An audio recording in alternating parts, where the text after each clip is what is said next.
Начало большого пути. С осени прошлого года все регионы страны начали реализацию единой федеральной образовательной программы. Уже сейчас появилась необходимость усовершенствовать программу, чтобы добиться решения главной задачи – формирования единого российского образовательного пространства. Подробнее расскажет Даяна Федорова.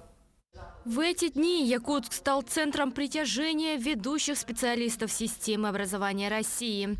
На повестке формирование единого российского образовательного пространства для разностороннего развития ребенка в дошкольном возрасте. Например, ребенок живет в Абыйском улусе, в Вилюйском, то он переедет в Нижний Новгород, Москву, то он не должен страдать от незнания, от различия программ. Программа должна быть единая. Мы были услышаны, создается на базе Федерального университета Дальневосточный ресурсный центр. И наш федеральный университет, благодаря поддержке компании «Алрос», ЦФ фонд будущих поколений и научных институтов Москвы, будет теперь работать со всеми субъектами Дальнего Востока. Якутия вносит масштабный вклад в реализацию данной программы. Проект «Лаборатория детства» направлен на научные исследования психического развития ребенка. На основе итогов исследований разработаны методические пособия, учебники и рекомендации для дошкольных учреждений Якутии. Республика Саха-Якутия вклад свой делает серьезный, и мы видим это на выставке,